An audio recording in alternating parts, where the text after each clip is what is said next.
Welcome to the deep dive. We take your sources, stacks of them sometimes, and we pull out the most important nuggets of knowledge, the key insights for you. And today, we're diving into something really unique.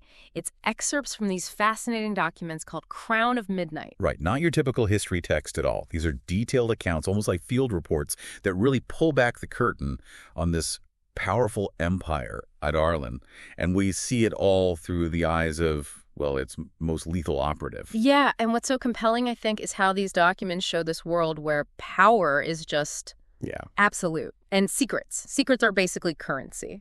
So our mission today is to unpack all these complex layers. You've got loyalty, betrayal, this sort of burgeoning, almost hidden magic pulsing underneath it all. We're aiming to uncover the true machinations, what's really going on in this society. You'll find hidden powers, shifting allegiances, and the really profound personal costs for those living these double lives. Absolutely. So let's get into it. Our main figure here is Celaena Sardothien, her title, the King's Champion, which sounds powerful, and it is, but it's also terrifying. On paper, her job is to eliminate the king's enemies. Simple, brutal. But it's not simple at all, is it? Not even close. As these accounts show, her real mission is way more complicated, and her heart, well, it's far more conflicted than anyone really suspects. So we start right at the beginning. Celaena's very first assignment as champion. She's this incredible infiltrator, scaling garden walls, drain pipes, totally silent, almost supernaturally efficient. Her target is Lord Niverall. Textbook assassin stuff on the surface. Exactly. But here's a twist, the thing that really sets the stage. Despite this brutal reputation she has, the documents show she secretly spares her targets. She fakes their deaths instead of actually killing them. Which immediately makes you ask, okay, where does her allegiance truly lie? Her official job, the path to her own freedom, requires obeying the king. But right from the get-go, she's defying his orders, albeit very cleverly. Yeah, and you see that tension immediately after the narrow mission. She has the proof, a severed head in hand. What does she do? Tosses them into the sewer. It's quite an image, isn't it? It symbolizes that ongoing deception, yeah, but maybe also her trying to wash away the darkness of what she's being forced to do. And it's not just the missions. Her inner world, her relationships, they're just as complicated. Take Crown Prince Dorian Havilier. They had this romantic involvement, sort of. And the documents really show his internal struggle, especially after her missions. He starts wondering, were her feelings for him real? Or just manipulation? Right. He thinks something like, if she could kill people like this, then manipulating him would have been all too easy. Exactly. And that thought process, it just highlights the constant suspicion you need to survive in that court. No relationship is ever simple, is it? Every single interaction could be strategic. It speaks volumes about the paranoia, really, at every level of power there. Trust is definitely in short supply. And that applies even to her closest connections. Look at her relationship with Captain Chaol Westfall, the head of the Kingsguard. That's even more complex. Oh, absolutely. These accounts show this deep, unspoken bond developing. You see Chaol constantly worried about her safety. There's this instance where he hears a rumor, just a rumor, about a killer on the loose, and he immediately saddles his horse to go find her, just in case. Oh, yeah. That speaks volumes. And he's also struggling internally, right, with his own actions, particularly after this traumatic event involving someone named Cain. He carries that guilt. He does. And that guilt over Cain's death, it reveals his underlying morality, But then Celaena offers him this rare moment of understanding. She tells him, "You will never forget killing Cain." And then adds, "But I will never forget what you did to save me either." It's a powerful connection. It really is. Their bond definitely pushes past some unspoken line. And Chaol knows it. He consciously tries to maintain that line. Because of his loyalty to the king, his friendship with Dorian, who still has feelings for Celaena. He even reminds himself there's a line between them. It's a real internal battle for him. And then there's Princess Nehemia, Celaena's closest friend, her confidant. A key figure. And Nehemia is pushing Celaena, really pushing her to act against the king. She keeps hinting about his dark plans for her people back in Aoi, constantly asking, when do we act? But Celaena's trapped. Utterly trapped. She remembers the king's explicit threat. If you betray me, Chaol dies. Nehemia dies. Her family dies. It's an impossible situation, truly. It really is. And this dynamic, it's so crucial because it perfectly sets up Celaena's central conflict, her personal desire for freedom, for safety, for the people she loves, clashing head-on with this growing moral need to resist the king's tyranny. Nehemia's urgency isn't just pushing the plot, it's foreshadowing a major breaking point. Yeah, something's got to give. Okay, so Celaena's next target is this guy, Archer Finn. Her investigation into him, though, it leads her down this unexpected rabbit hole. Right. Much bigger than just one target. Yeah. She uses their shared past, a bit of charm, maybe some flirtation to get information out of him. And what she uncovers is pretty shocking. Archer reveals there's a rebel movement. Okay. And this movement believes Aelin Galathinius, the lost heir of Terrasen, is actually alive. Wow. And is raising an army against the king. Okay, that is an aha moment. That completely shifts the focus, doesn't it? Totally. It goes from individual missions, individual secrets, to this wide-scale political resistance. Terrasen, a kingdom everyone thought was crushed. Mentioning Terrasen reignites this hope and adds this huge layer to the whole conflict. It's not just personal survival anymore. It's potentially a continent-wide war. But the reveals just keep coming. Celaena gets curious about these mysterious symbols, weird marks. Ancient magic stuff. Exactly. It starts with a riddle she finds in a dead associate's office. It is only with the eye that one can see rightly. This leads her to seek out Baba Yellowlegs at a carnival.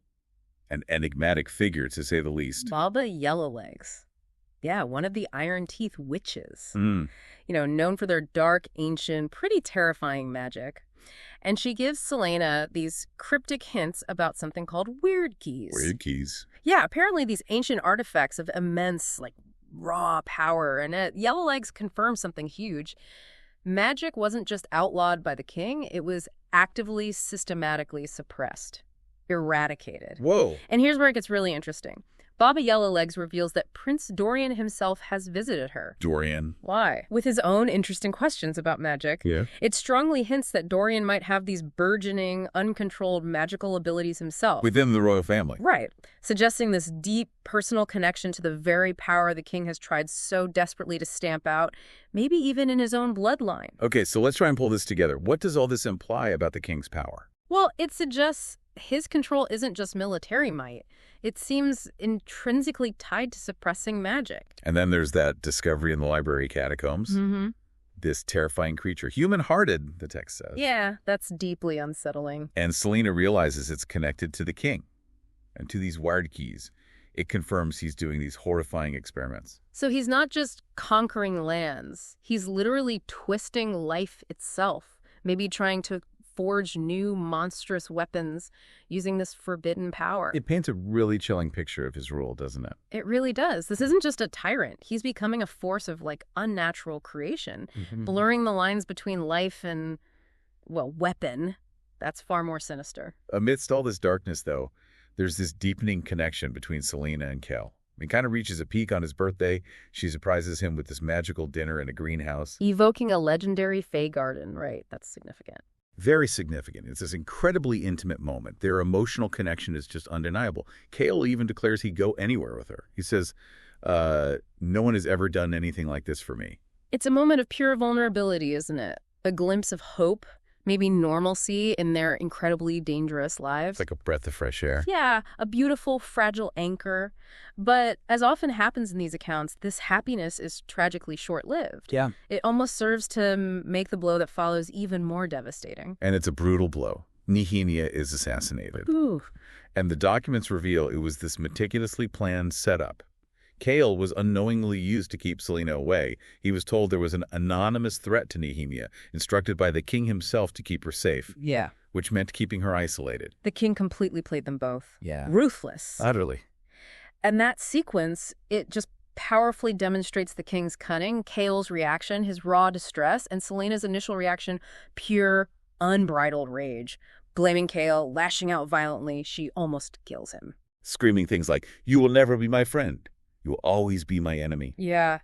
It shows the devastating immediate impact of that loss. And it really makes you think how much catastrophe can unfold just because vital information is deliberately withheld. The consequences are huge. So Celaena, fueled by grief and this need for revenge, confronts Archer Finn again. Right, the supposed rebel contact. And here, the final, really gut-wrenching truths about Nehemia come out. Yeah. Archer confesses. He says he and Nehemia were actually leading the rebel movement together. Okay. But then Nehemia had left the movement. She was planning to expose them all to the king. What? Why? In exchange for clemency for her people in Aelwi. Whoa. That's a huge twist. It completely complicates Nehemia's character, doesn't it? Absolutely. It shows this incredible strategic depth, even if, her actions might look like betrayal to some. And Celaena's reaction is chilling. She pretends to agree with Archer's cynical take on what Nehemia did, lulls him into this false sense of security. And then kills him. Brutally. Yeah, whispering, but Nehemia was. Implying she understood her friend's true, selfless motives all along. Wow. That's a moment of both vengeance and, profound understanding between them, even after death. The consequences just keep rippling out. Chaol starts piecing things together, fragments of conversations, old records. He's connecting the dots. He finds this old chronicle. It states, Aelin Galathinius, heir to the throne of Terrasen, died today. Her body has still not been found. And he connects it directly to Celaena, her past, her skills. And he realizes. Celaena Sardothien, the assassin. She isn't just an assassin. She is Aelin Ashriver Galathinius. The lost queen of Terrasen. The greatest living threat to the king of Adarlan. That changes everything. Everything we thought we knew about her. Her Fae heritage, meaning she's part of that ancient magical race. Her suppressed magic. Why she knows so much about the king's methods. It all clicks into place. Exactly. It instantly elevates her. She's not a pawn anymore. She's a queen. With the potential to ignite a rebellion across the continent, this isn't just a hidden identity. It's her destiny finally being revealed. So Chaol knows this now. And he knows the king's real plans for Celaena to use her somehow, send her to infiltrate Wendlin. A dangerous mission under false pretenses. Right. So in this final, desperate act to protect her, Chaol strategically suggests she be sent on that very mission. He recommends it himself. Yes. He's essentially sending her away, towards her potential allies, towards safety. Under the guise of obeying the king, he gives her the Eye of Elena amulet, that magical protection. The one connected to the riddle. The very one. And in this moment of just raw vulnerability, he confesses his love. He tells Elena's spirit, the captain is trying to save you the only way he knows how. And then to Celaena herself, I love you. It's this profound act of self-sacrifice, sending away the person he loves most, potentially forever, to give her a chance. It truly highlights his unwavering loyalty. Not to the king anymore, clearly, but to her, to Celaena. Prioritizing her life, her true purpose, above his own safety, his own heart. The stage is absolutely set now for a much larger conflict. This assassin we've been following holds the key to a kingdom's destiny. She's carrying the hope of a whole world, maybe without even fully realizing it yet. And so Celaena sets sail for Wendlin. She's carrying the weight of a kingdom's hope, armed with these earth-shattering secrets about who she really is and the true horrifying nature of the king's power. She leaves behind a broken heart in Chaol, a prince, Dorian, who's just starting to grapple with his own magic, and a captain who has sacrificed absolutely everything to give her this chance at freedom, and maybe revolution. It really makes you wonder, doesn't it? Sometimes the greatest act of loyalty isn't staying by someone's side. Sometimes it's sending them away into the unknown, trusting that they'll find their true strength, their true path.